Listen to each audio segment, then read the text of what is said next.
and get passionate and credible persons with ideas to run our different sports federations. The Editors Forum also noted that there is an unprecedentedly high turnover of sports ministers in Nigeria, which in itself is an indication of having wrong people in charge of this very important and very sensitive area of our national life. Therefore, the President of the Federal Republic of Nigeria, President Muhammadu Buhari, should forthwith ensure that only knowledgeable persons is made to head the sports ministry. All right? And the final one is that they also called for deliberate plans to incorporate funding from the private sector with attractive waivers to get corporate organizations more involved in sports, while the government should ensure conducive environment through the provision and maintenance of facilities. All right, so this is the thinking of sports editors in Nigeria who came together to discuss our preparations, poor preparations towards these Olympic Games, and I want to use that as a yardstick to begin to advise for the future. I don't know. That's also another issue we want you to talk to us about. What do you feel about some of the recommendations made by the sport editors? All right. We will read your comments out as we go along on Sports Tonight. Let's leave Nigeria very quickly. Let's go to Brazil and talk about Team Australia. Remember on this show yesterday, we told you about Team Australia rejecting the Games Village because they felt it wasn't good enough for them. But the story is changing a little bit. The head of Australia's Olympic delegation in Rio, Kiti Chila, is happy with the progress being made in addressing concerns over unfinished housing at the official Games Village for the 2016 Olympic Games in Rio. Chila says the organizers have done a fantastic job and he expects our team to move into its accommodation tomorrow. All right, so that should be good news. Chila explained that our team had identified some 200 problems with the accommodation earlier at the weekend, but now it's down to single figures. Can you imagine? They went there, identified 200 problem areas around accommodation for their team, and they complained, and now they feel it is down to single figures. All right, so that's very encouraging. Let's listen to Chila now. We'll be back with more on Sports Tonight. We have had 3 floors that are now complete, and as we were walking out of the village, a whole crew of cleaners were walking in to clean those 3 floors of apartments. Australia has a total of 15 floors in our building 23. We expect 3 more floors to be handed over to the cleaners tonight. Then by this time tomorrow, or the close of business tomorrow, we expect our entire building to be complete, ready to be handed over for a final sparkle clean, apart from 7 apartments, so that's around 30 beds, and there are still some issues in those apartments around leakages that will take 1 or 2 more days. So fantastic progress today. The workers that were with us today have been absolutely really good. They've been working very hard, they're very skilled, and we're very, very happy with the progress. So looking like, according to our plan, that we will be able to move everybody in on Wednesday.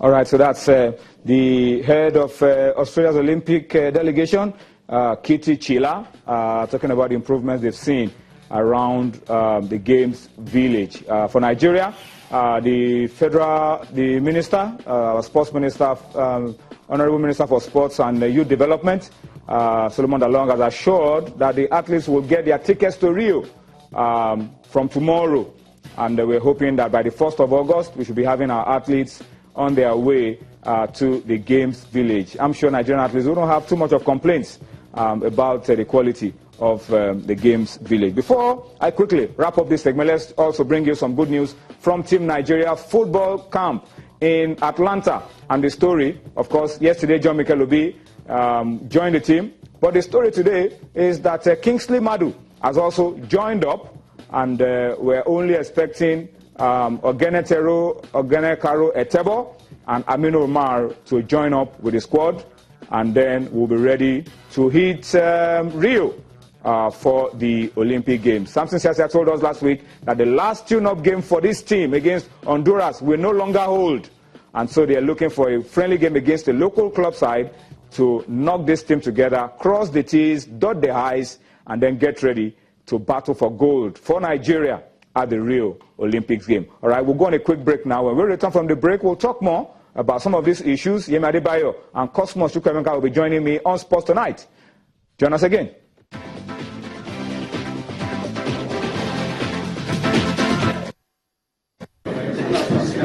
The president of the International Federation of Association Football, FIFA, arriving at the National Assembly. Led by the president of the Nigerian Football Federation, the FIFA delegation is here to meet with the Senate president and members of the National Assembly. The FIFA president highlights the need for football development on the continent. The president was elected with a mandate for change, with a mandate for reforms to bring transparency into football, to bring good governance into football, but also, most importantly, to develop football, to foster the development of football. And Africa has to play a key role in this. In his reply, the Senate president assures the FIFA delegation of the support of the National Assembly, even as he appeals to the Nigerian Football Federation to put its house in order. A lot of you professionals sometimes blame politicians that when we lose elections, we don't want to accept. But now we politicians, we have turned, we are now reformed.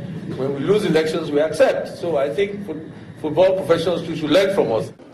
The FIFA president's next port of call is the presidential villa. He held a meeting with President Muhammadu Buhari for about an hour, rubbing minds on how to develop the game of football in the country. President Buhari is said to have assured the FIFA president that his administration will pay keen interest to accountability and transparency in order to fast-track football development in the country.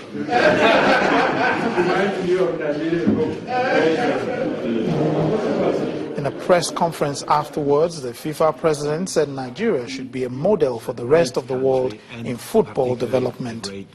He said the Football Federation needs to work with the relevant authorities. We need to work together. Football needs to work together with the authorities for the development of the game. The FIFA president is in Nigeria for a two-day visit and says the visit has given him a chance to meet with 18 presidents of African football associations who converged on Abuja to meet with him on how to develop football in Africa. Lanre Lasese, Channels Television News. All right, that's the reports on the visit of FIFA President Gianni Infantino. He was here, came in on Sunday and left yesterday. All right, let me just quickly inform you that we've made a quick change. Is it a change really? Two guys have joined me instead, not a change. Cosmos Chukwuemeka and of course Yemi Adebayo. These guys have joined me on Sports Tonight. Guys, welcome.